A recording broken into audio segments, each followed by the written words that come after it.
All right, so the plan for today is to work through the next two sections in chapter 3, adding and subtracting integers.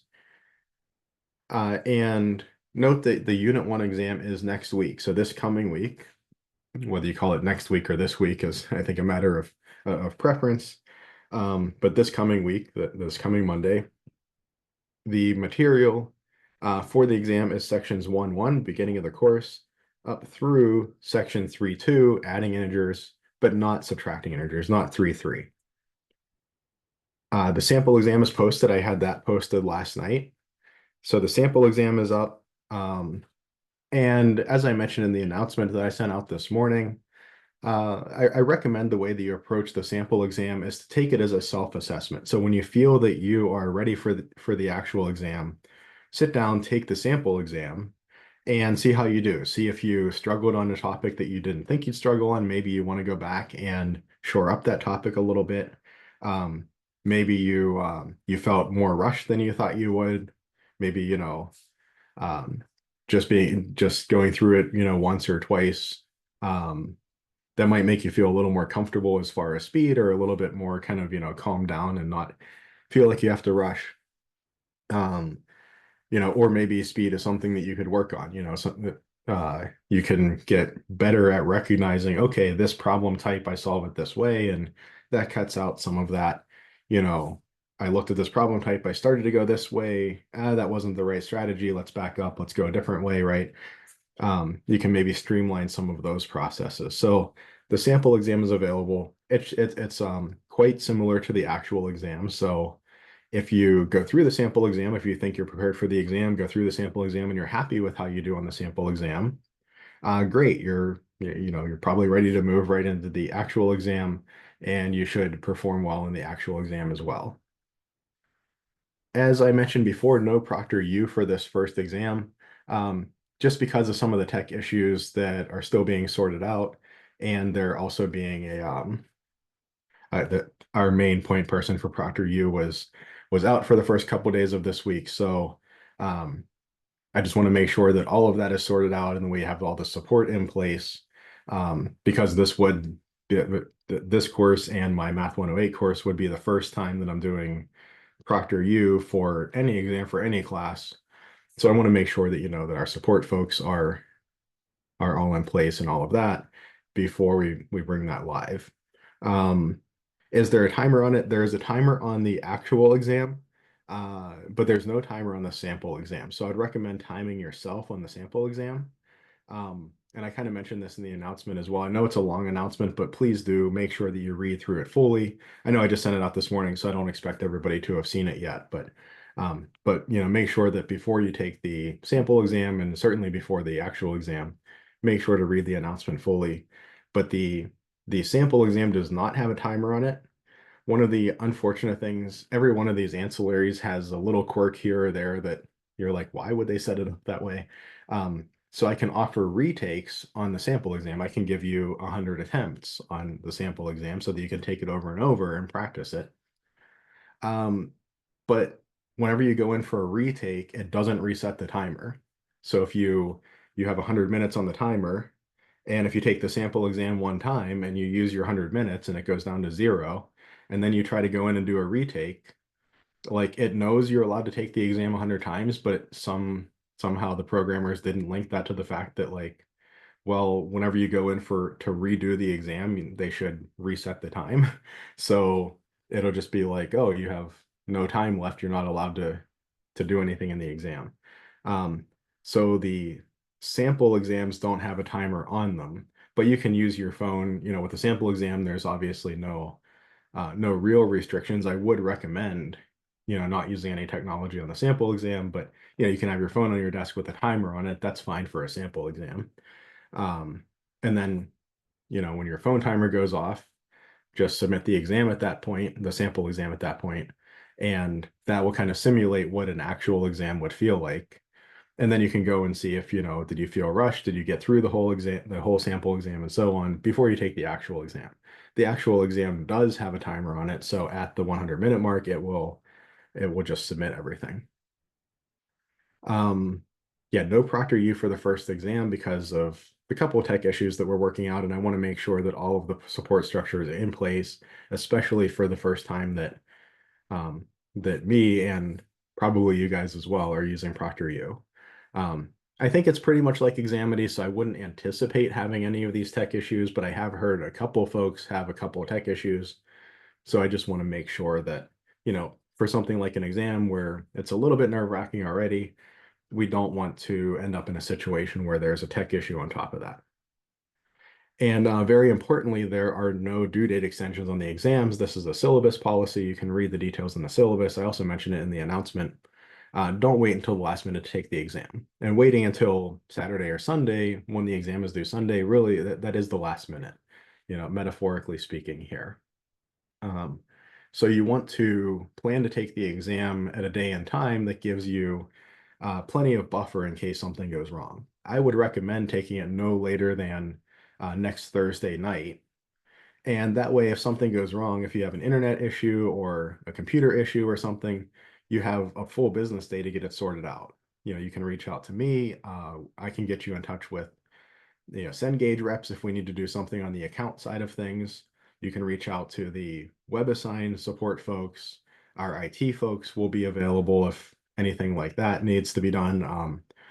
You could come to a CCAC campus and use the CCAC internet or resources. You could, go to your local library. So there are lots of different options that are available to you if, say, something goes wrong Thursday night and you have till Sunday night to figure something out. If you wait until Sunday at 6 p.m. or 7 p.m. to take an exam or to plan to take an exam that's due Sunday at 11:59 p.m., if something goes wonky at Sunday at 7 p.m., like your options are very limited. Number one, just in terms of the amount of time you have, but number two, like Sunday night, not a lot of stuff's open. So, I have in the past had the exam due dates on different days and it hasn't really affected anything. So I don't set the due dates on Sunday night, as an attempt to whatever cause a problem. When I had them Friday nights in previous semesters, that caused problems with students too, because then the folks who wanted to use the weekend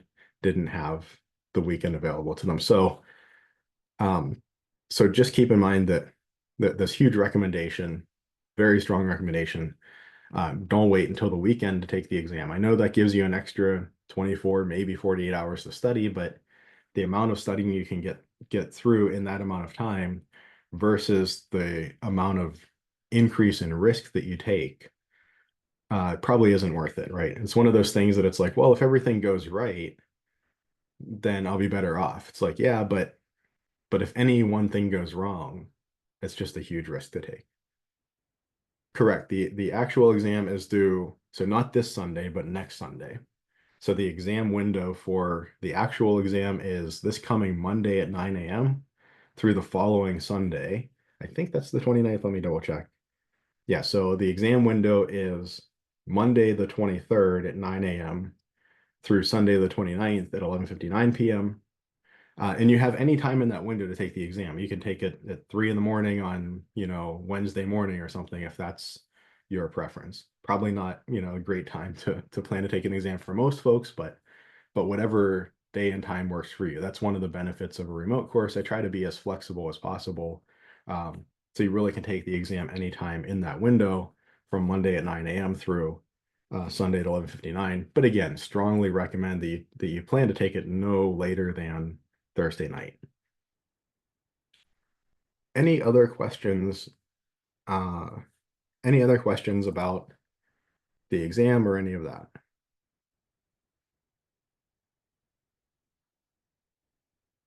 Um, yeah, so the exam is the sample exam is posted on WebAssign.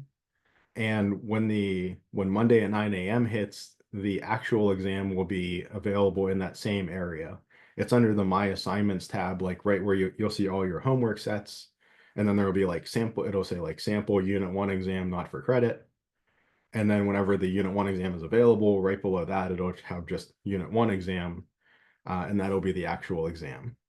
And the material, the questions and so on that are on the exam, will look very similar to the sample exam, and the questions that are on the sample exam will be very similar to homework questions. I basically go through previous homeworks and pick out questions that I think are good exam questions for the most part.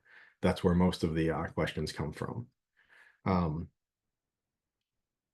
Yeah, any other questions about the exam or the material? Again, the material will go through section 3.2, adding integers that we'll get through today. We'll not go through subtracting integers, mainly because I'm not entirely sure if we'll get all the way through 3.3 or not. And, having two sections that we're just covering on the exam, might be a little bit big of an ask. Okay, looks like no other questions. You can obviously always email me with questions, pop in office hours, or of course we have Tuesday and Thursday classes next week that will be during the exam window, but you can always Um, ask a question there. Yeah, question. um, I might have to come in office hours, um, because I see a homework on there that said it was due back in August, but I never got that. Okay, yeah, you can either just send me an email or pop in office hours and Okay, we can definitely chat about that. thanks. Yep.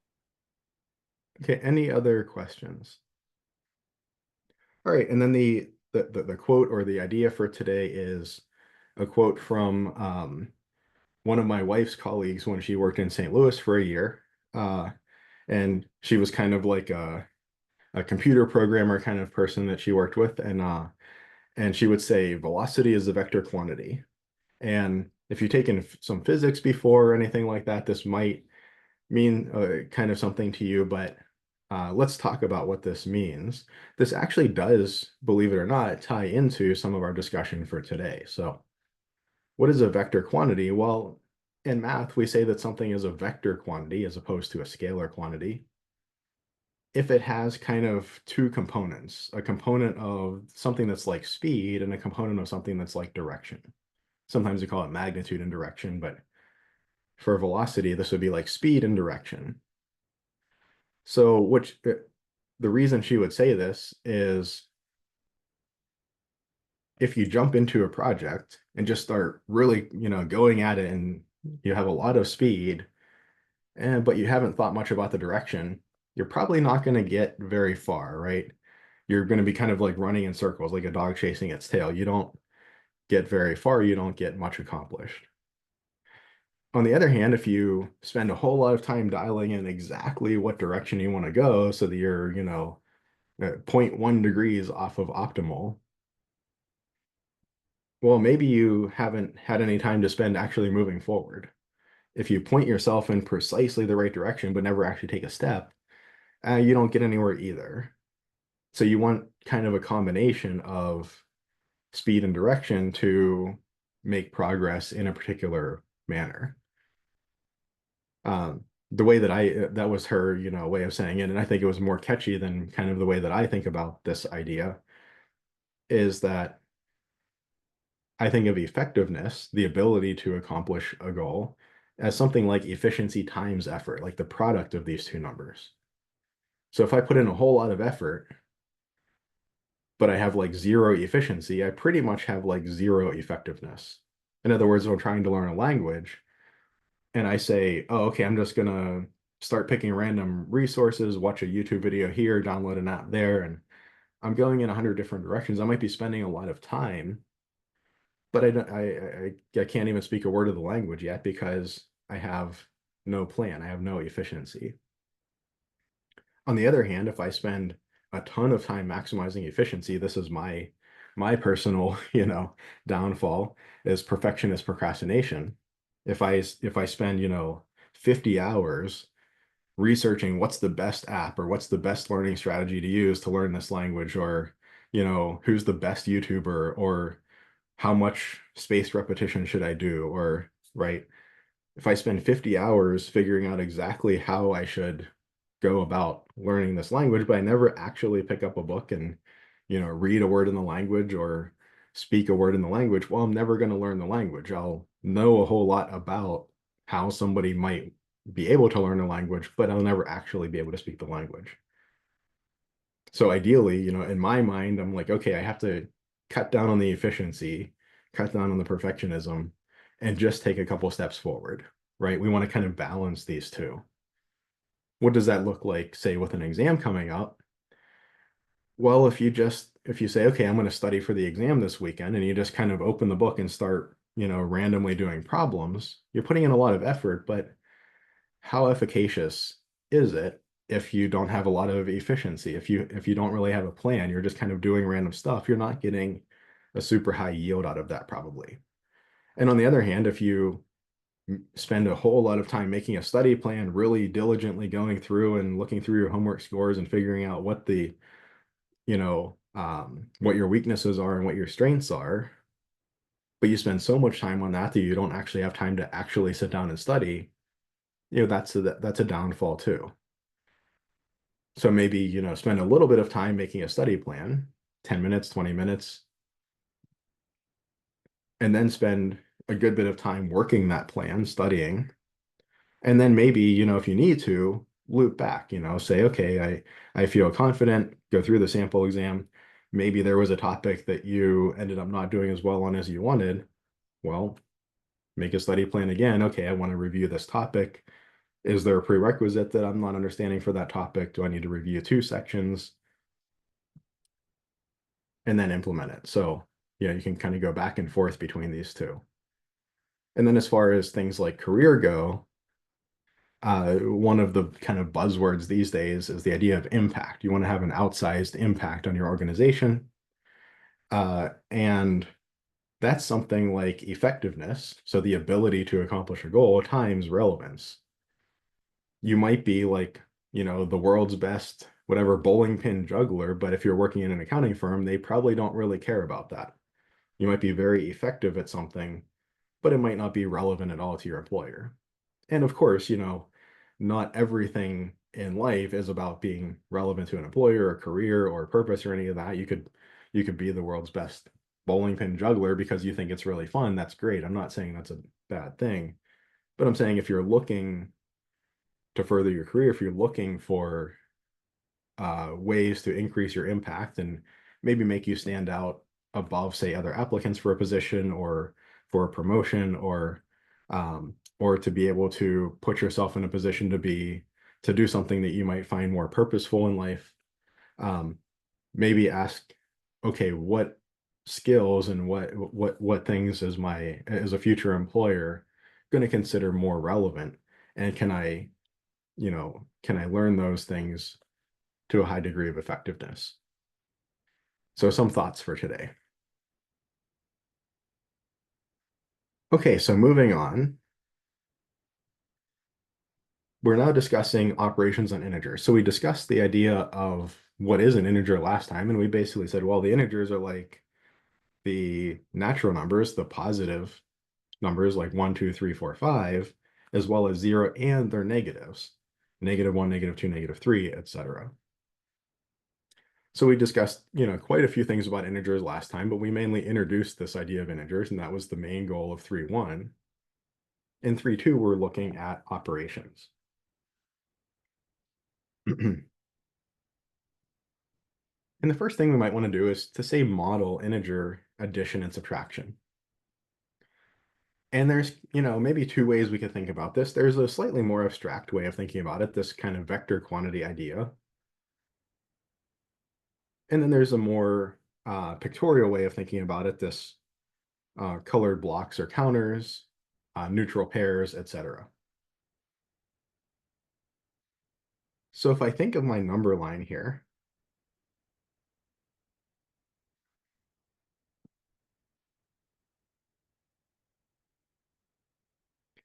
and if I imagine I have like 0, 1, 2, my positive numbers go to the right, -1, -2, my negative numbers go to the left, I could think of addition or subtraction.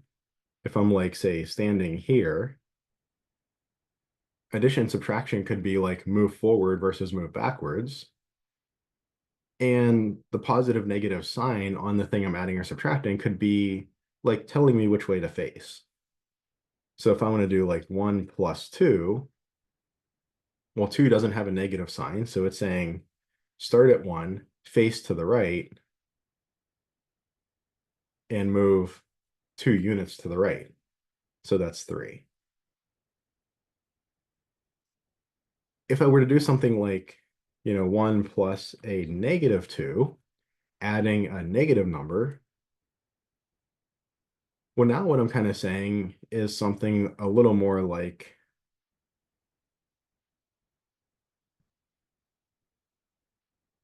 let me get my thing sorted out here, a little bit more like start at 1. Okay, I'm standing at 1, move forward, but when you're facing in the direction on the negative side, so face towards the negative side and move 2 units in that direction. So that actually takes me to -1, right? Or if I had $1, in my pocket, and then I charge $2 on my credit card, net, I have -$1. I owe -$1, or I owe $1 net. So this is the kind of vector quantity idea that we have kind of a distance as well as a direction. We can face to the right or to the left, and we can move forwards or backwards when facing that way. This also means that something like, 4 minus 1, we could model that. Let me get rid of my little guy over here and reset this up.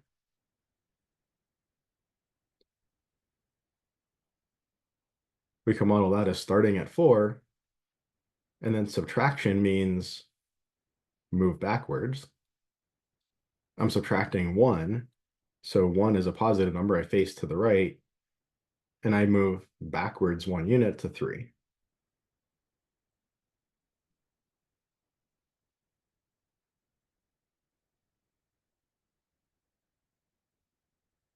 Or I could look at something like, let's start maybe at 2, so I don't have to write more stuff in my number line. Say 2 minus a -1. So I start at 2. I subtract, so I want to move backwards, but I want to face in the opposite direction. I want to face the negatives, and I want to move backwards. So if I'm facing to the left and I move backwards 1 unit, I'm moving to the right 1 unit up to 3. So subtracting a negative number is like adding the number. So facing left and moving backwards 1 unit is equivalent to facing forwards, or sorry, facing right and moving forwards 1 unit. So that might click for you. That might not make a whole lot of sense. If it doesn't make a whole lot of sense, let me trying to move my marker around here, but it's really not being cooperative. There we go. My markers got out of order, and I'm going to be using red and green a lot, so I'll put them next to one another.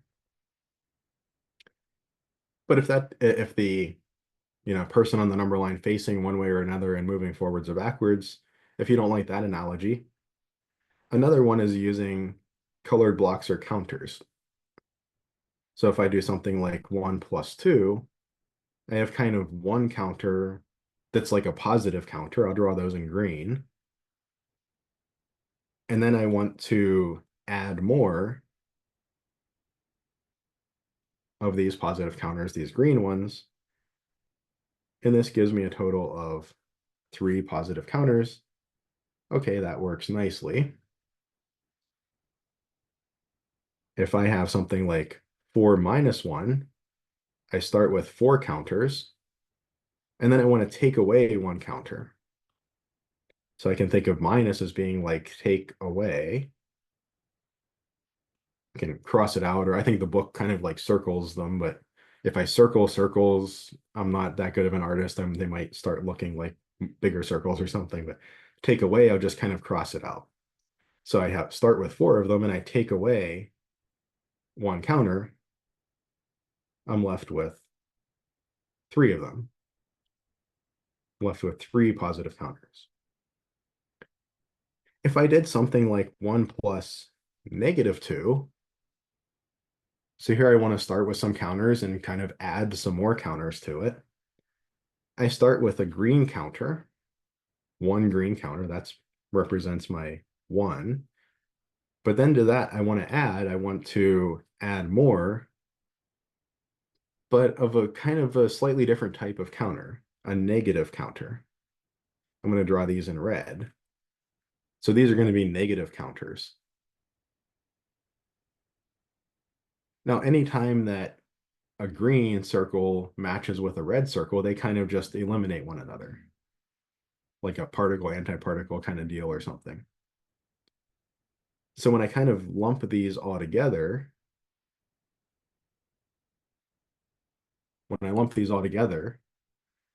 this green and this red, they go away. We can call this a neutral pair.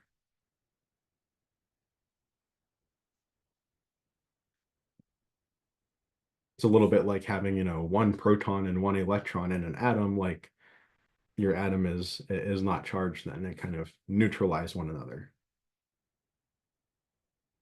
So I have one neutral pair, I can just kind of eliminate those. The one green and the one red combine and they just go away. So net, I'm left with just one red. In other words, I'm left with just one counter, and it's of the red type, it's of the negative type. So 1 plus -2 is -1 in this model. Or if I have something like 2 minus a -1, I start with two counters to the good. And what I want to do is I want to take away, what do I want to take away? One red counter. Now up here, I had started with 4 green counters, and then I wanted to take away one green counter. So I had enough that I could satisfy the requirement. I started with 4 green and I could take away one green and I was left with 3 green. So that worked okay. That was good. But I don't have any reds here. I can't take away a red if I don't see any reds. But the same way that I can eliminate a neutral pair when it serves me, I can add back in a neutral pair when it serves me. I can construct a red, I can put a red back into the mix so long as I put a green back in with it.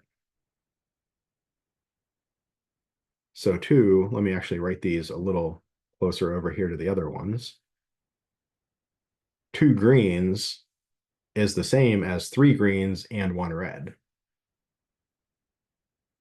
So that's what's represented here. But then I want to take away 1 red.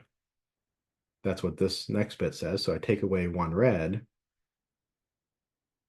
leaving me simply with 3 greens. And we get the same answer as above. Whichever way you prefer to think about it, I think is fine. Okay, so let's model a bunch of different numbers and operations and so on. So let's start with our counters. We might also throw in a number line every once in a while. But if I want to model 6, I just have 6 green counters.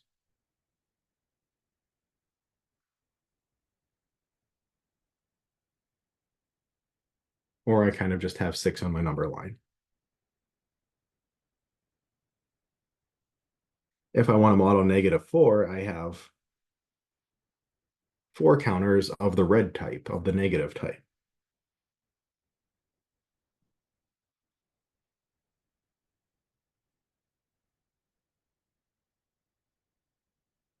Or I just have -4 on my number line. So not bad.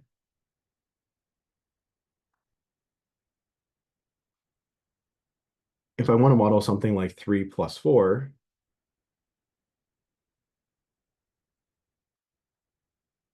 I have 3 counters of my green type. I want to add more of those. I want 4 more counters on my green type. Well, this is 7.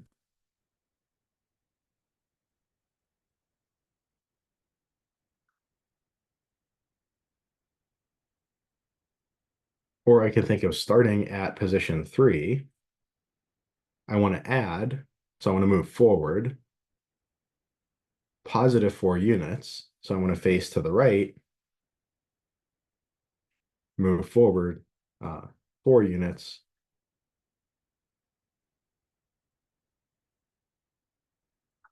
To make 7.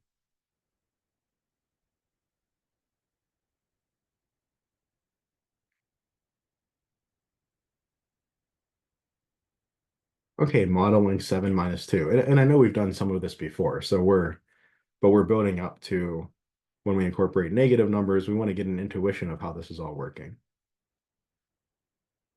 So 7 minus 2, I start with 7 green counters, and then I take away 2. So that was my minus means take away. How many do I want to take away? 2. I want to take away 2 green counters, and that leaves me with 5 green counters.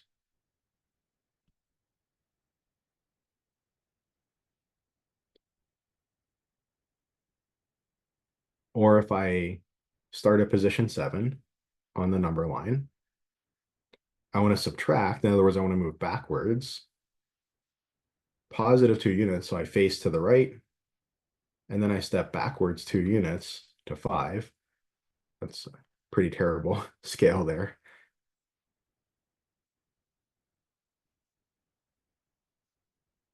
So I face to the right and then step backwards 2 units to 5. So a minus indicating kind of walk backwards, 2 steps, 1 facing to the right.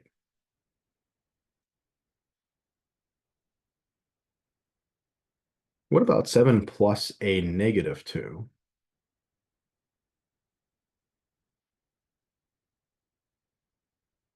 Well, let's think of both of these. I can either think of the counters. I can start with 7 green counters. And to that, I want to add on 2 counters of the negative type, 2 red counters.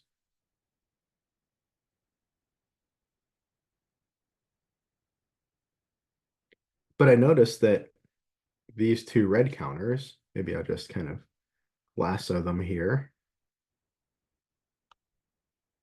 These 2 red counters can just eliminate 2 green counters, leaving me with 5. We actually see that from modeling this, 7 minus 2 is the same as 7 plus a negative 2. And this is a property that generalizes. We can think of subtraction as adding a negative.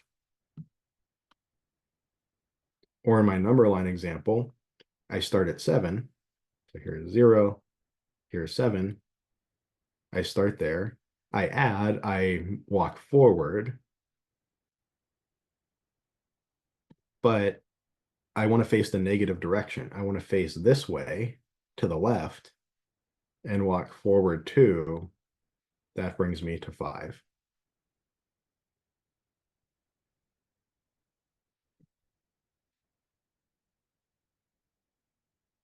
What about 3 minus 4?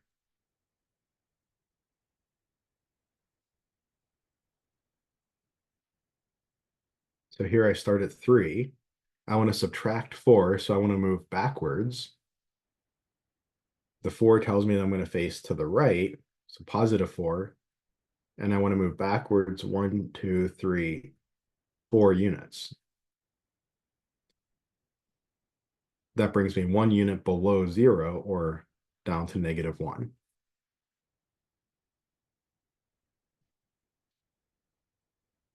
Or from the counters, I start with 3 green counters. I want to take away 4 green counters, but I can't take away 4 green counters yet because I only have 3 green counters. I need more green counters. I need one more in order to be able to take away 4, but I can't just add another green counter in. I need to add a neutral pair, one green and one red. They kind of would cancel each other out, but they can also be kind of brought back into the mix when it serves us. And now I can get rid of 4 green counters. So now the -4, the taking away 4 green counters, has been satisfied. And I'm left with 1 counter of the red type of the negative type of, I'm left with -1. Any questions so far?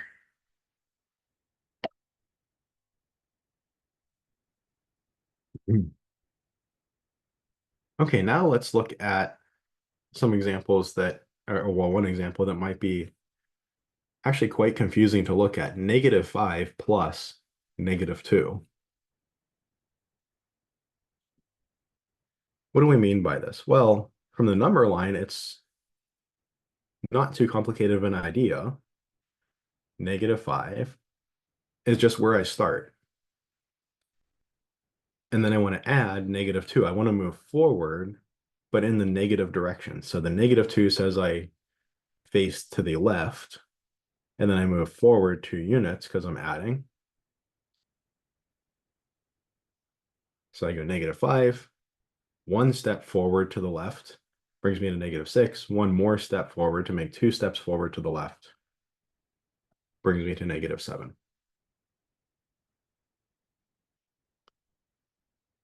From my counters,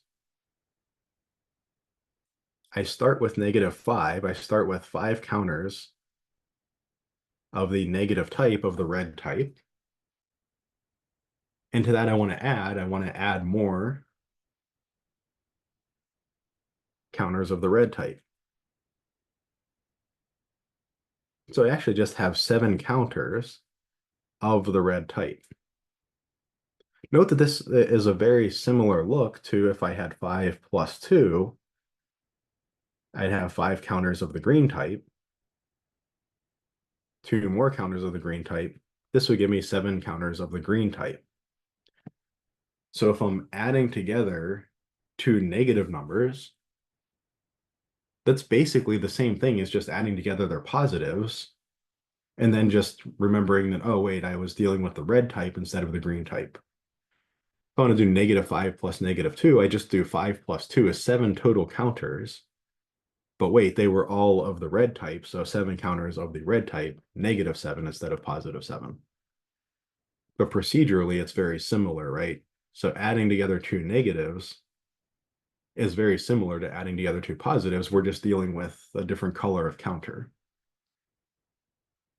Adding, say, a negative with a positive, well, that's where we have the kind of different counter types, some red and some green that are interacting with one another. So that's a bit different. All right, what if I have -7 plus 3? So I start with -7. I start with 7 counters of the red type. These 7 red counters are representing -7. To that, I want to add 3 counters of the green type.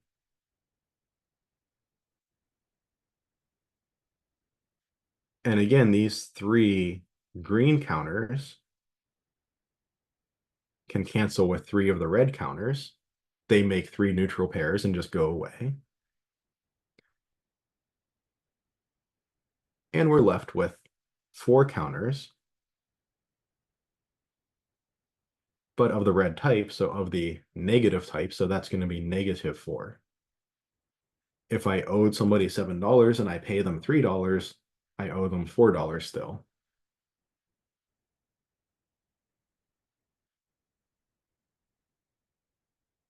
Or if I start at position -7 on the number line.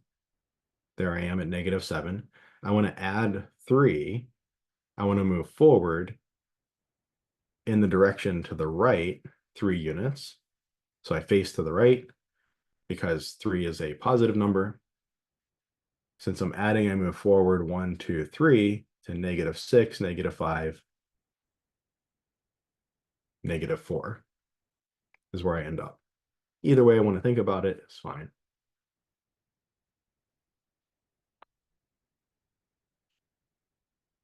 Or what if I have 3 plus a -7?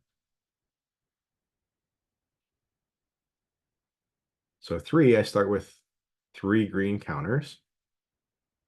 To that, I want to add on 7 counters of the red type, 7 negative counters.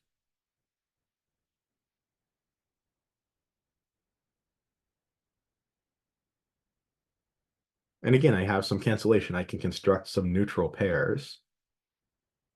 These 3 greens match up with, say, those 3 reds, and they all go away. And that leaves me with, well, 4 reds. So that's 4 counters of the red type of the negative type.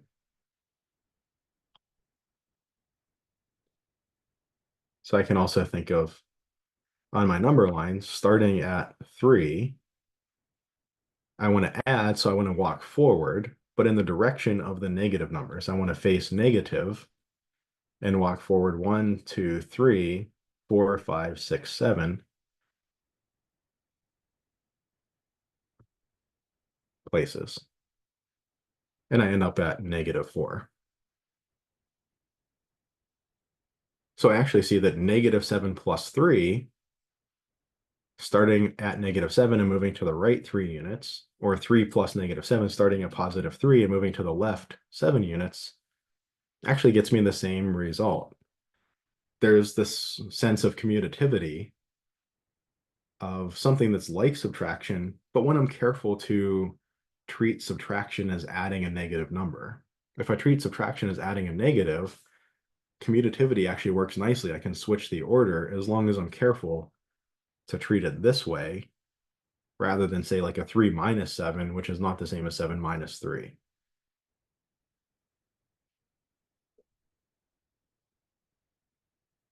Okay, so now let's try to come up with some rules to simplify expressions without using counters or the number line. Well, something like 3 plus 4, pretty straightforward. I think we know that this is just 7. Something like 7 minus 2, 5. No complications there. 7 plus a -2. Well, here I'm adding 2 numbers. I'm adding 2 numbers. They're different signs.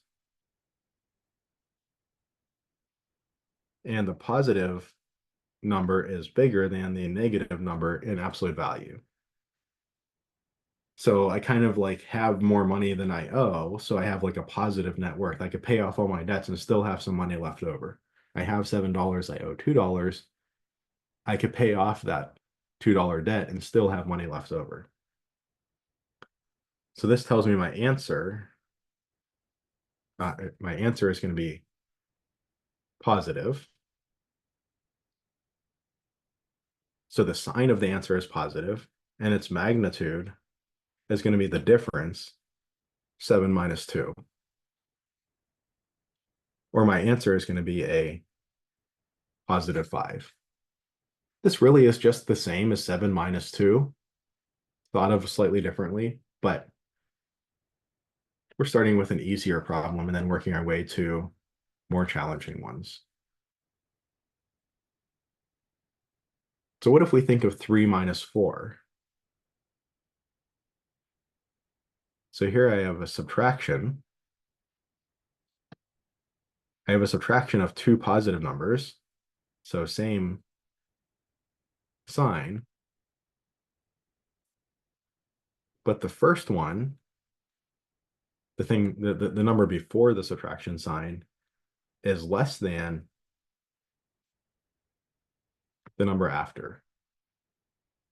3 is less than 4. I'm subtracting off more than I started with.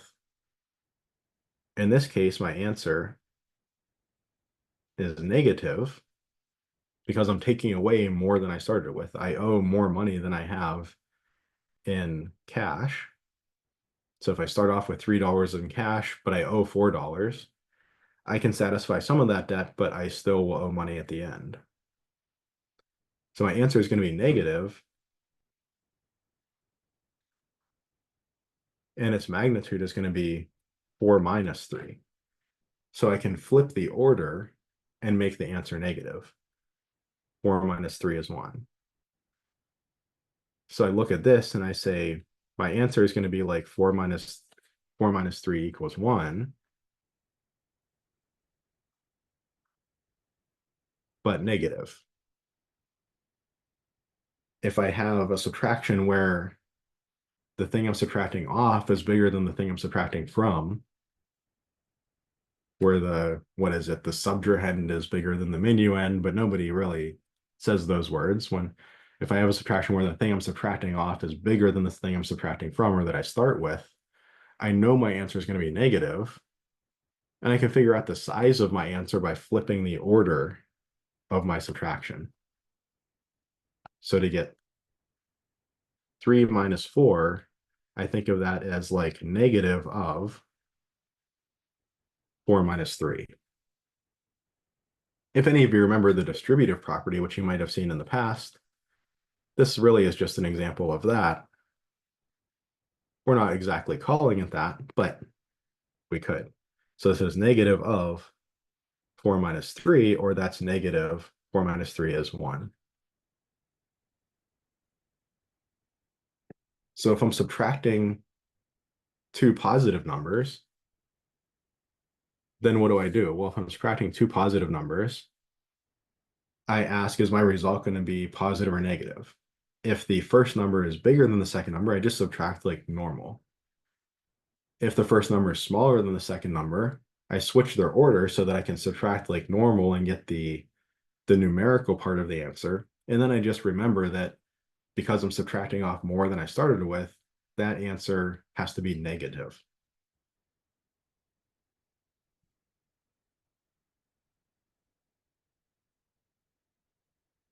What if I'm adding two numbers? If I add two numbers up here, like 3 plus 4, I get 7. I think of 3 green counters, 4 green counters combined together to get 7 counters. I add just like normal.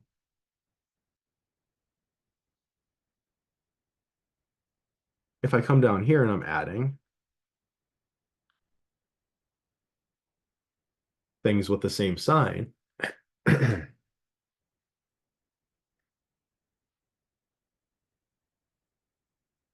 I add as if they're positive. And then the sign of the answer is the sign SIGN, is the sign of the addends of the things we're adding together. So I look at negative 5 plus negative 2. Get a little more room here. I add these as though they were just 5 plus 2 is 7. But then I remember, okay, I added together two negatives, so that's going to be a negative 7. Right, adding two negatives together, as we saw above, where was it? Here. Adding two negatives together, as we saw above, is really kind of the same process, the same procedure as adding two positives together.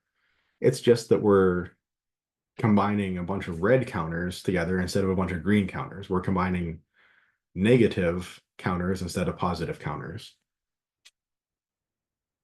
But we don't get any inherent cancellation or anything like that. We don't get anything that goes away because we're just putting more negative counters in with other negative counters. They don't end up canceling each other out at all. This seems like a lot of different disparate rules, but after you go through, again, 10 or 20 of these problems, this is kind of how math works. At first, it looks very confusing and esoteric. We have lots of symbols and lots of rules. You go through the first 5 problems and it's a real slog. You feel like you're making no progress. And you go through the next 5 problems, and by the time you get to the 10th or 15th problem, you're like, okay, I'm starting to get the hang of it. And by the time you've done 20 or 30 problems in practice, well, then it's almost becoming second nature.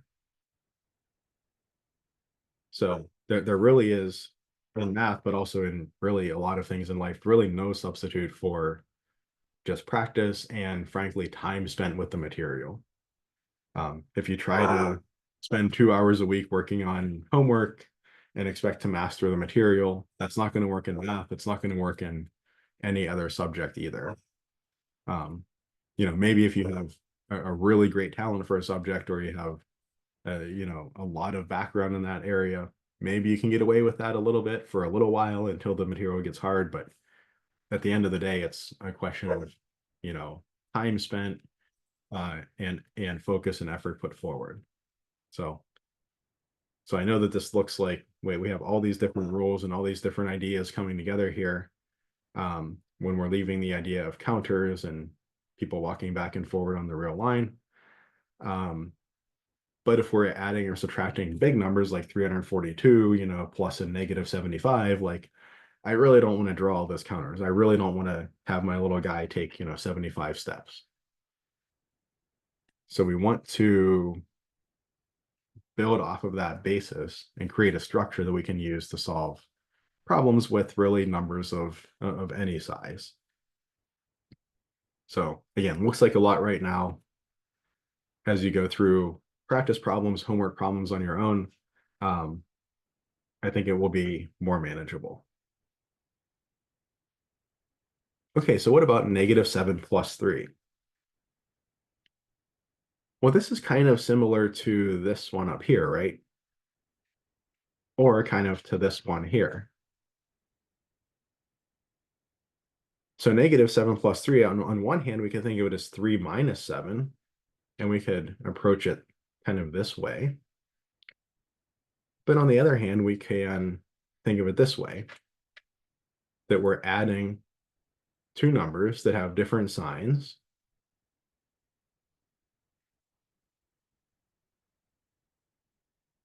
We're adding two numbers, different signs. For some reason, I just cannot spell signs today. We're adding two numbers. They are different signs. -7 and +3 are being added together. So kind of in the back of our minds, we're thinking, oh yeah, we're going to get some red and some green counters. There's going to be some cancellation. I see that the negative number in absolute value is bigger than the positive number. I have more red counters than green. I have 7 to the negative and 3 to the positive side, or 7 reds and 3 greens. So my answer is going to be negative. I also know there's going to be cancellation of counters because I'm going to have green counters hitting red counters, and a bunch of them are going to make neutral pairs and go away. So my answer, -7 plus 3 equals, well, I do 7 minus 3.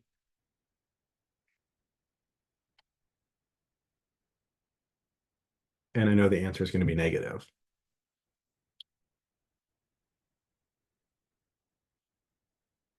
7 minus 3 is 4, and my answer is negative. And this is just a generalization from this idea. Right? If I did 3 minus 4, I have 3 counters that are green counters. I put another green in and get another red. I can take away 4 greens now. Or if I thought of something like 7 plus a -2, I have 7 green counters. And then I want to add 2 red counters to that. I have some cancellation between green and red counters. And I'm left over with green counters.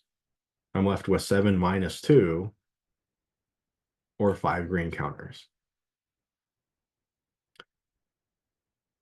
If I do -7 plus 3, I think of having 7 red counters, and then I stick onto that 3 green counters. Those 3 green counters, they won't eat up all of the red counters, so I'm going to be left over with reds at the end. But those 3 green counters will get rid of 3 of the red counters. So I have 7 minus 3 counters left over, and they are of the red type, of the negative type. Oh, I don't know why it jumped like that. I have 7 minus 3 counters left over. They are of the negative type of the red type, so -4 is my answer.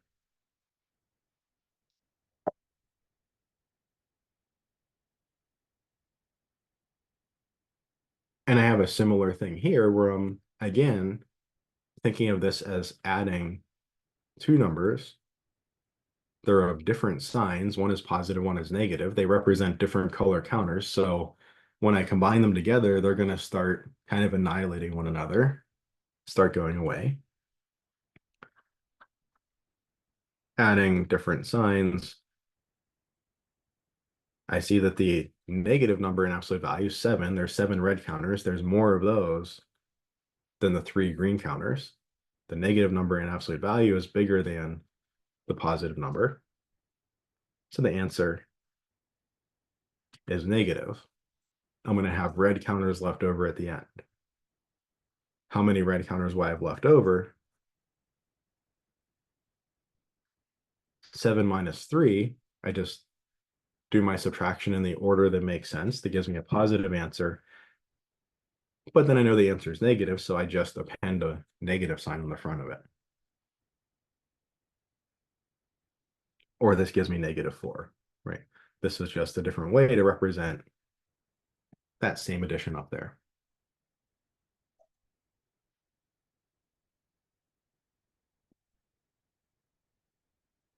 So again, this is one of those things that, you can read through the book. The book has like a little table. You can even just like screenshot that or copy it down in your notes somewhere, and everything will be nicely organized. And you can just reference that. When I'm in this case, this is how I proceed. And the first couple of times, it's going to be a lot of looking back and forth. The next couple of times, you kind of have to look back and forth a little less. By the time you get to the 15th or 20th problem, you're starting to get the hang of it. You're not having to look back at the table very often.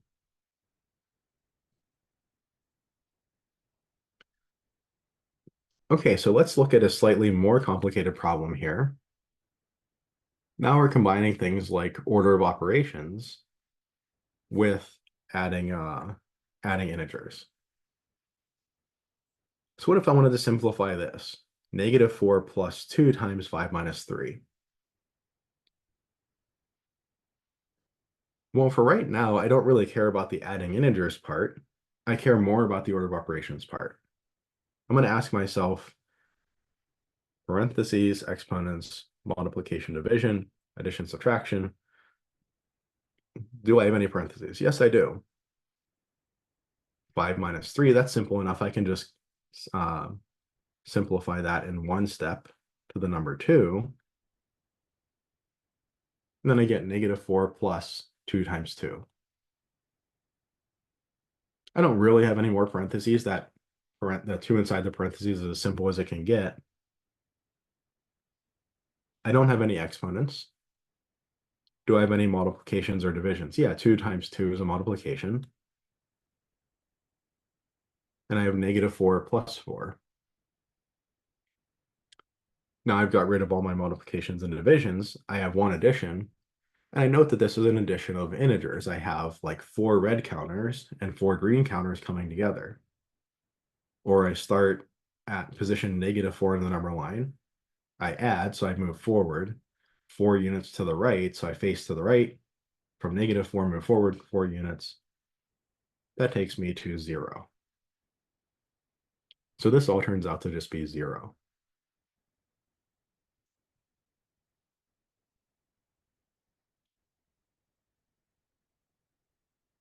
I can also think of adding together multiple integers. I might be able to come up with a way to, you know, to rearrange these and make things a little more efficient. That's a little bit more of an advanced concept. Maybe if I, for instance, switch the order of these, maybe that would make it easier for me for some reason. Or maybe if I switch the order of these, that's probably how I would do it. So that I get the negatives all together and the positives all together. Well, but we're going to proceed just as it is here. So if you want to strategize a little bit more, if you want to come up with a path that you think will make the individual details a little more manageable, that's perfectly okay. But we're just going to kind of proceed straight away. We see no real parentheses. This parentheses with -8 is just indicating we're adding a -8 here. Nothing to simplify in that parentheses. We see no exponents either. No multiplication division. This is just addition. We're just adding together 4 integers. Here's 1, 2, 3, 4 integers being added together. And when I do this, I just go 2 by 2.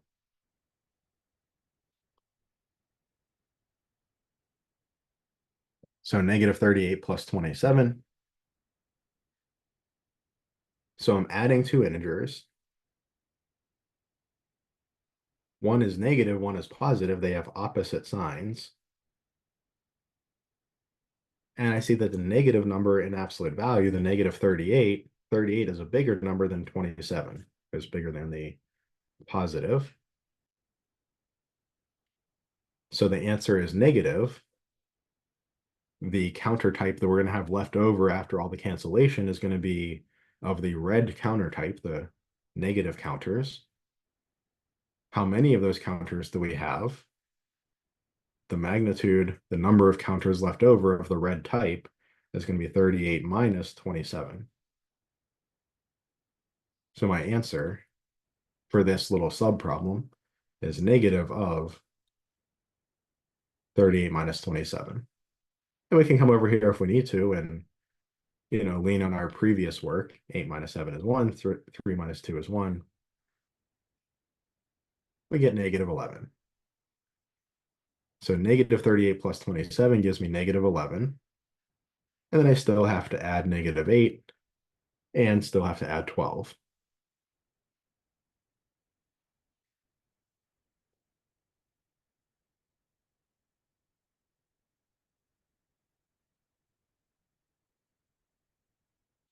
I want to add these two numbers together. So just continuing to chip away at the problem one step at a time. So I have -11 plus -8. I can either think of my counters and number line kind of abstraction. I have a bunch of red counters and I'm globbing onto that a bunch more red counters. I should have a whole bunch of red counters now. Or I start at the left side of 0 on my number line. I face to the left and I move forward, so I should end up even further to the left of 0 on my number line. Or I can say that I'm adding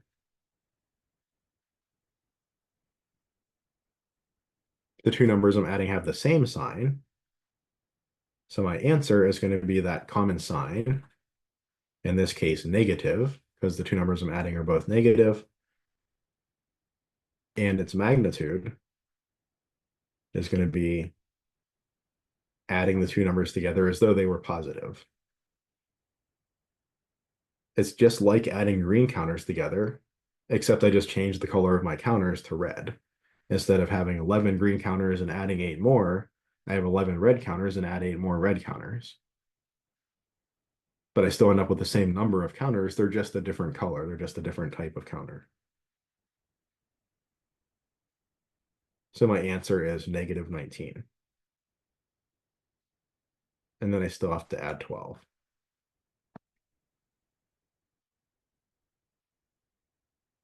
And then again, for this last step here, -19 plus 12, I'm adding two integers together. Again, I have opposite signs, just like up here. One of them is negative, one's positive. The 19 is negative, the 12 is positive. I see that the negative number in absolute value is bigger than the positive. 19 is bigger than 12. So we're going to have a bunch of red counters, a bunch of green counters. A bunch of them are going to cancel out, but we're going to be left with more red counters than green. We'll be left over with red at the end. So our answer is like negative.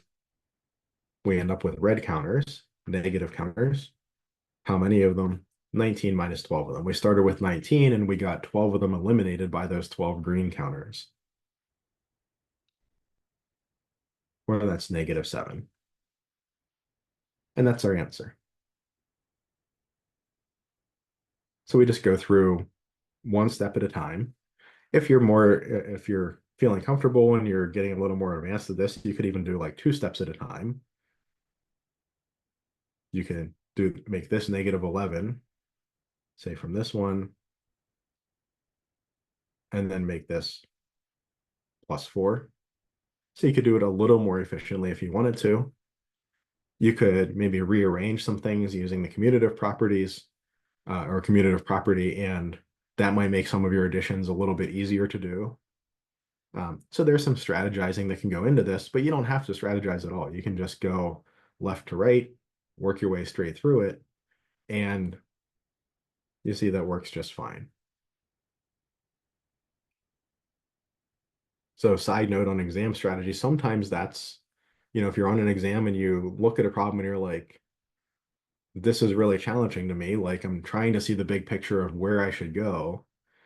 And I'm just kind of like stuck. I don't even know where to start. Ask yourself, like, can you do one thing? Can I just can I just add these 2 numbers? And if you can do one thing, sometimes that kind of like, you know, gets you a little bit of momentum going. Sometimes that, that breaks through that block and you say, oh, okay, now I see where I should go. Or sometimes doing that one thing makes the problem a little bit simpler. And now you can kind of see the whole strategy. If you do that one thing and you still don't see the whole strategy, is there one more thing you can do? And maybe after that step, you'll see the rest of the strategy. And it is possible you do that one thing and that was kind of the wrong path, but now you've explored a path that doesn't work. So you have one fewer thing to try. If you back up, try something else. Uh, Another little bit of exam strategy is that if you're really stuck on a problem, don't kind of keep hammering away at that problem for half an hour. Give yourself a time limit. If you're working on a problem for several minutes and you're not making much headway, move on to another problem.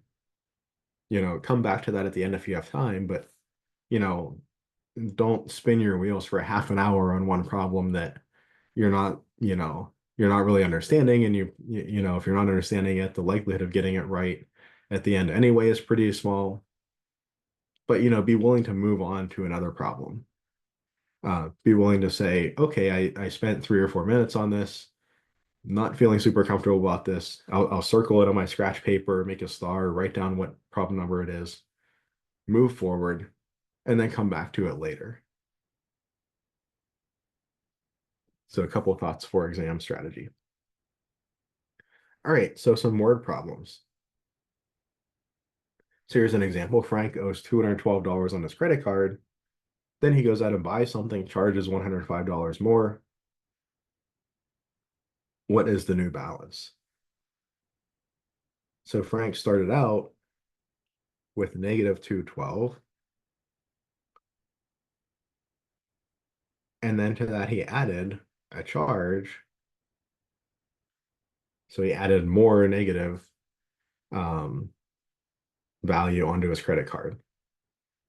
So we might model this in integers as like negative 212 plus negative 105. Now here I see I'm adding. They have the same sign, both negative. So I add as though they're positive.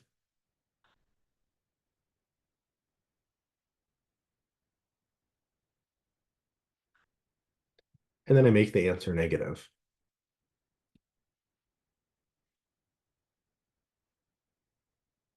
So 212 plus 105 is 317, and make the answer negative. So new balance, negative $317. Maybe I should throw a dollar sign on there to get our units in there.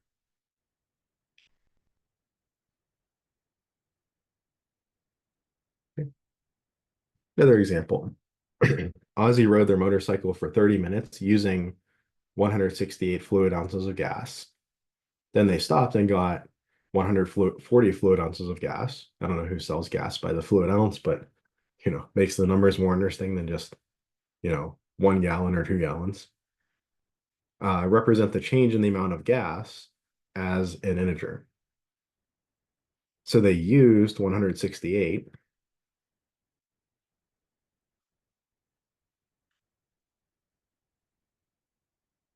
Then they refilled with 140.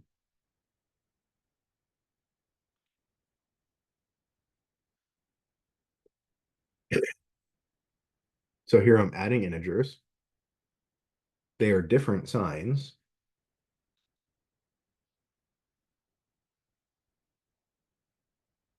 I notice that the absolute value of the negative number, that 168, is bigger than the positive. So they used 168 ounces and got 140 back. Their gas tank is still going to be a bit lower than it was when they started out. They've used more than they've put back in. So the answer is negative. Or they had 168 red counters, 140 green counters. A bunch of the counters cancel out, but there's still going to be some red counters left over at the end. So I subtract these like I would like to. 168 minus 140, I know how to do that subtraction. And then I make my answer negative. Or that's negative 28.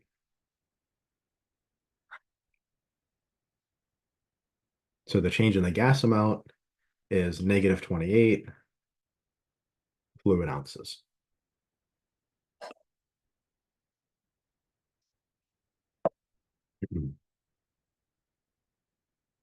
Any questions so far?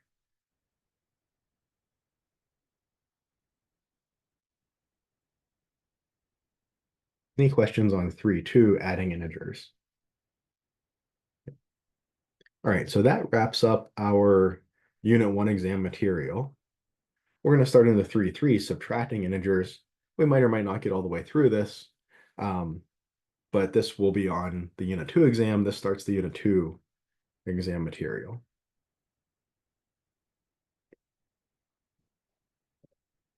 Okay, so moving on to subtracting integers.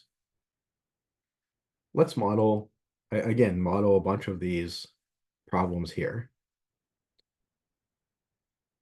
We'll kind of use counters, and we'll also use our number line analogy. So we'll start with 7 minus 2. So I start with 7 green counters.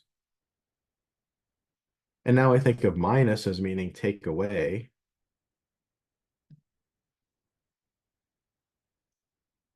What do I want to take away? I want to take away 2. I want to take away 2 green counters. So let me take away 1, 2 green counters. So this represents the minus 2 bit. We can kind of see why like 7 minus 2 is the same as 7 plus a negative 2. We can either think of directly taking them away or putting in 2 reds that will end up canceling them out and taking them away. That's really just the difference in the thought process here, right? If we do 7 counters and add negative 2,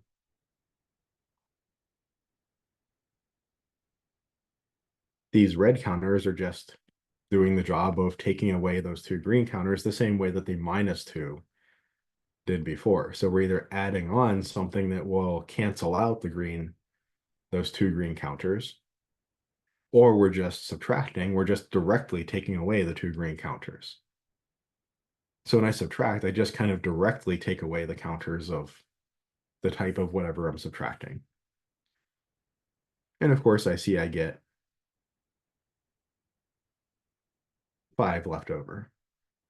And I get 5 left over in either case, 7 minus 2 or 7 plus a negative 2. Or equivalently, 7 plus a negative 2. I start at 7, I want to move forward, but in the negative direction. So I'm going to face to the left, move forward 2, bring me down to 5. Or up here, I want to start at 7, and minus 2 means backwards. I want to face to the right, since 2 is a positive number, and I want to move backwards. I want to walk backwards 2 units. Whether I face to the right and walk backwards or face to the left and walk forwards 2 units, I still end up at the same place, position 5.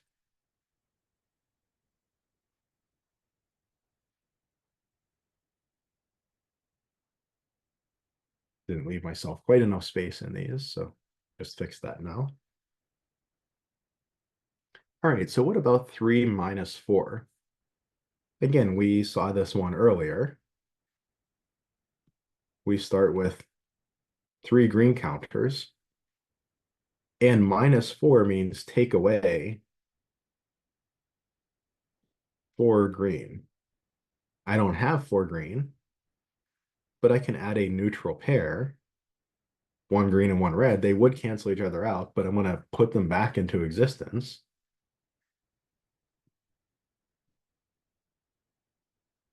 So my 3 is represented here, and the minus 4 take away 4 green is this process of canceling out 4 greens.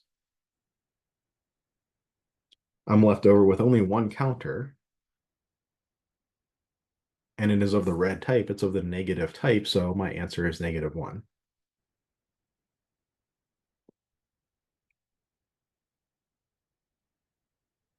What if I have something like this? Negative number minus negative number. This can be kind of tricky to work out what it means. -5 minus a -2. Well, let's go through the same process. -5 is a negative number, so it represents 5 counters of the red type.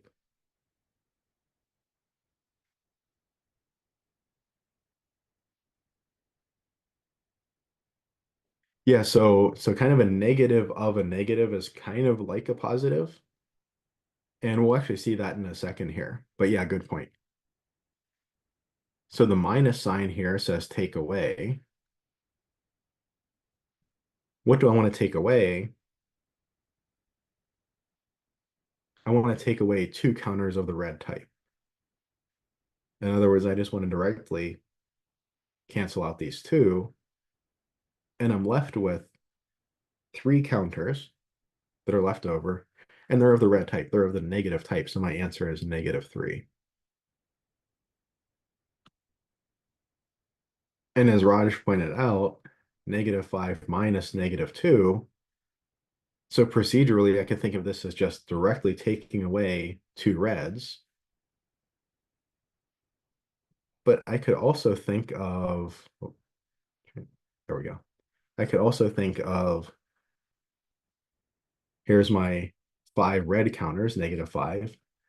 If I want to get rid of 2 reds, I could just kind of directly cross them out by subtracting -2, subtracting 2 reds. Or I could actually think of putting in 2 greens to do the job of the canceling them out.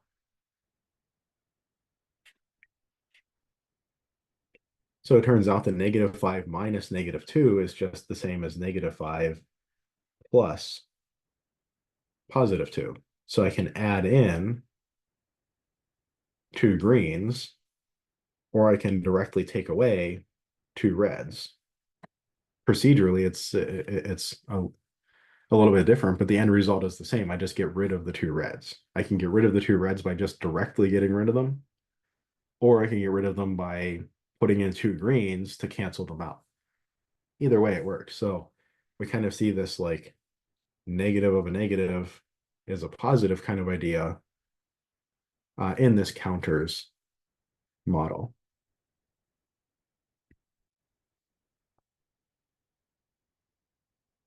Oh, that was more than I anticipated, but okay.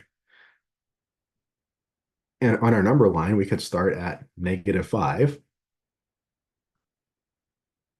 And minus means I want to move backwards, but I want to face to the left, and I want to move backwards 2 units to -4, then -3.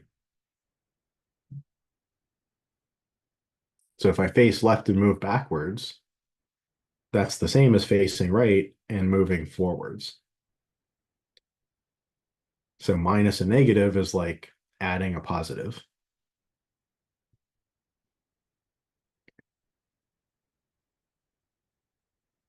I have -7 minus 3.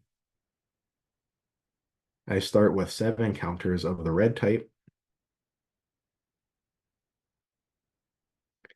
And now what I want to do, I want to take away minus says take away. What do I want to take away? I want to take away 3. Well, that's a positive number. I want to take away 3 green counters. But I don't have any green counters to take away right now. I can put some in by adding neutral pairs. If I add 3 pairs of red and green, I've added some reds, I've also added some greens, and now I've got enough that I can indeed take away 3 green. And I see overall I have 10 total counters, and they're of the red type, they're of the negative type. So -7 minus 3 is -10. I wanted to take away 3 green. I didn't have any greens in my picture, but that was okay. I can add neutral pairs until I get enough greens that I have enough to take away.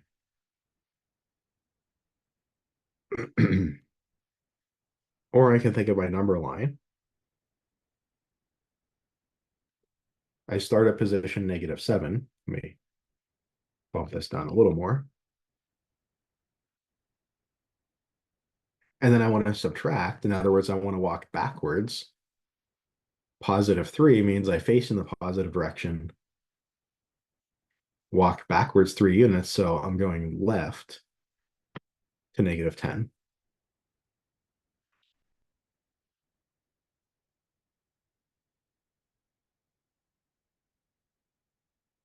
What about 3 minus a -7?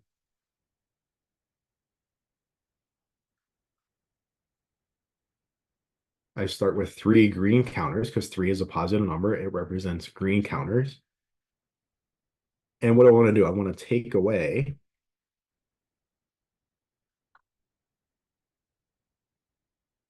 -7. That is 7 red. I don't have enough red to take away. I don't have any red, in fact. But if I add 7 neutral pairs, 7 greens, along with their red counterparts, I can add neutral pairs all day if I want to. I need 7 of them so that I have enough reds. I can get rid of all these reds, and I'm left with 3 plus 7, or 10. I have 10 counters of what type? Well, they're of the green type, so this number just stays positive, and that's 10. So 3 minus a -7, +10. -7 minus 3, -10. I end up with 10 counters in either case, but in the first case, I ended up with red counters, making the result negative. In the second case, I ended up with green counters, so the result was positive. Any questions so far? So we have a general subtraction property I can think of the problem a minus b. If I have an integer minus another integer, I can think of that as adding the opposite. So I can think of subtracting a number as adding the opposite of that number. That's a general rule. It works no matter what sign A and B are. And because I can think of it as adding the opposite, and I know adding is commutative, A plus negative B is the same as negative B plus A. So I can use commutativity, being able to change the order of things, in subtraction, but I just have to be very careful how I do it, right? I can't use commutativity to make this B minus A, but I can use it in the sense that I can, if I carry that minus sign along with its counterpart, I can kind of carry it along and make it negative B plus A. Sometimes this can be pretty helpful, particularly if we have a bunch of positive and negative numbers we want to add together. Sometimes grouping all the positives together out front and then grouping all the negatives together, all the minuses together at the end, I can just add all the positive numbers really easy and not have to think about it. I can add all the negative numbers really easily and not have to think about it much either, because they're just kind of like a bunch of red counters kind of. And then I only have to do one, like positive minus negative, or positive number minus positive number, or positive plus negative or something, where I have to worry about what sign is the result. Is it going to be positive or negative for the answer, and so on. I only have to do that more complicated step one time instead of having to do that maybe a bunch of times. Right? We could have used this up here to make our lives a little bit easier. We could have put the positive numbers together and the negative numbers together, done those additions, and then just had to do one of these complicated or slightly more complicated opposite signs additions. Again, not strictly necessary, but sometimes these little tweaks to problems can make the problem go a little more smoothly. They can make it go a little faster, or it can also make it a little less error prone, right? The less complicated the steps I have to do and the fewer overall steps I have to do, the less chance that I'm going to just make a silly error somewhere or forget to copy something down or multiply something or add something wrong. So if I can use a property like this and make my solution faster, less error prone, or just, less cognitively demanding, those are benefits. Any questions so far?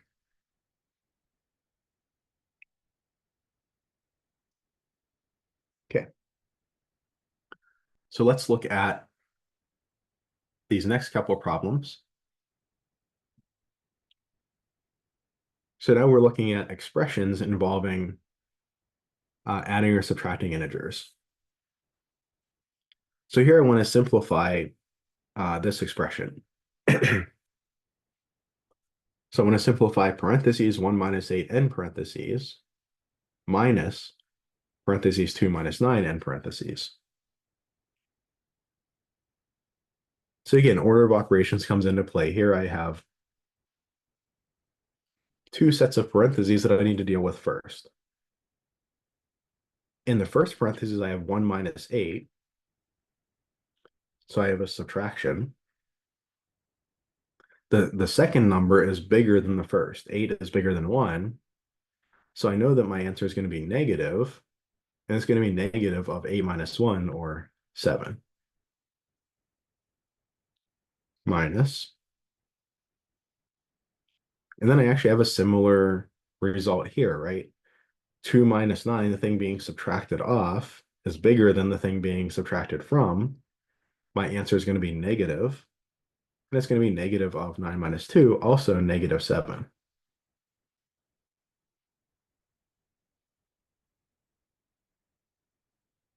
Now, we might look at this and be tempted to just jump to a conclusion and say negative 14 or something like that.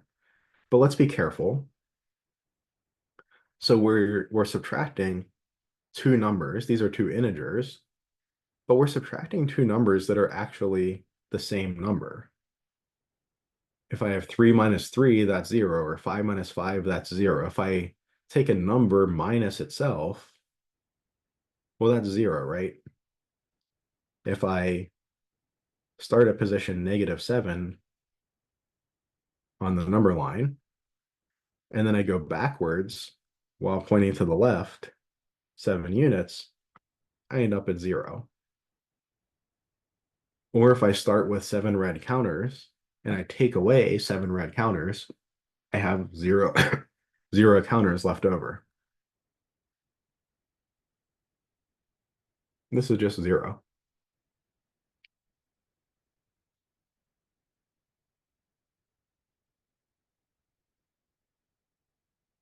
Okay, next one. Let's try to simplify 6 squared minus 7 times 8.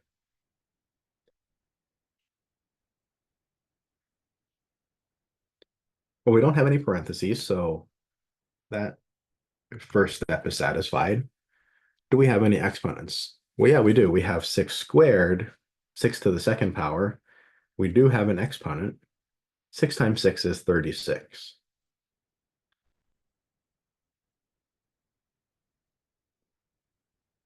Do we have any multiplication or division? Yeah, we do. 7 times 8. So we do that first. 7 times 8 is 56.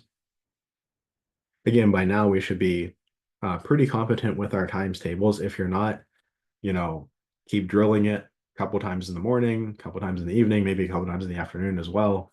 Go through, like I mentioned, Duolingo math might be a good thing to just do a couple minutes beginning and end of the day, or going through some flashcards, lots of different ways to make sure that you're up to par on times tables. 7 times 8 is 56. And now I have a subtraction. I see that the second number, the number being subtracted off, is bigger than the number being subtracted from. 56 is bigger than 36, so I know that I'm going to end up with a negative answer. And its size is going to be 56 minus 36, subtracting the way that we would maybe ideally like to subtract. Or that's going to be negative 20.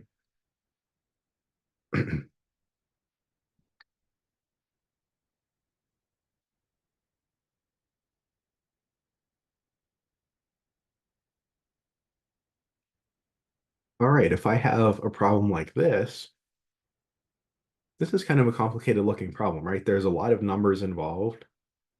There are some different grouping symbols, parentheses and square brackets. They mean the same thing. We're just using different symbols, so it's a little easier to read. And we also have nested grouping symbols. So before, when we looked at doing order of operations, we kind of said go from the outside in and look at, take the square brackets, that 5 minus parentheses 15 minus 20, bring that off to the side, simplify that. Maybe now that we're a little bit more used to dealing with order of operations and parentheses, maybe we'll take a little bit of a quicker approach. So the kind of elementary approach, at least in my way of thinking, is to kind of go outside in, and anytime that you encounter a grouping symbol from the outside in, come off to the side, rewrite that, get your answer, plug back in. But that can be kind of cumbersome and tedious. It's not a terrible thing to do. You'll get the answer at the end, but maybe we can be a little more efficient. If we start at the innermost grouping symbol,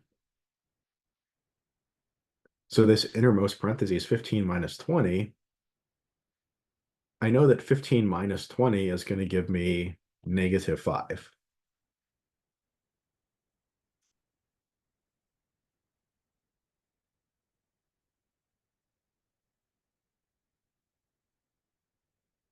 So instead of going off to the side, rewriting this whole 5 minus parentheses 15 minus 20, simplifying the parentheses, simplifying the subtraction, and plugging back in, I'm just kind of doing it in situ. I'm just doing it within this problem.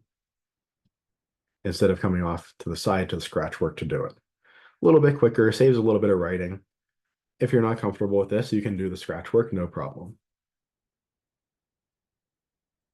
I still have some parentheses. I have these brackets here. This parentheses is just kind of keeping that -5 away from the minus sign in front of it, just to make it clear what those symbols mean. This symbol is a negative in front of the 5, so it's indicating -5 or 5 red counters. This one is indicating subtraction, take away. So here I'm subtracting two integers. They have different signs.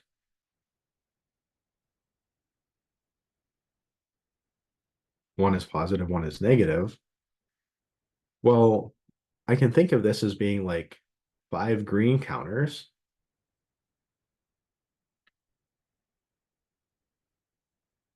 And I want to take away 5 red.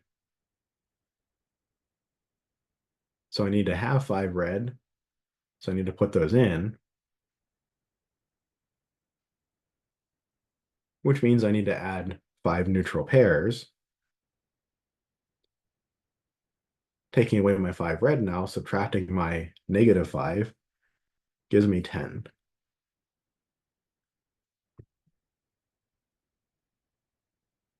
And I really don't need these brackets anymore. They've kind of served their purpose.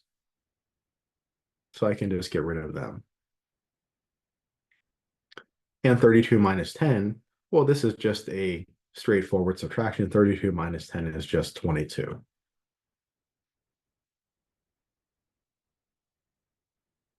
Any questions on any of this so far?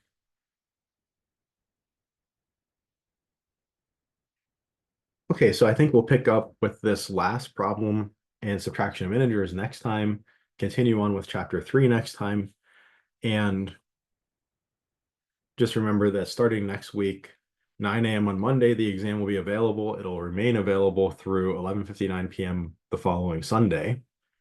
And don't wait until the last minute. Plan to take that exam, say Thursday night at the latest. And then if anything goes wrong, there's plenty of buffer, plenty of time to work something out.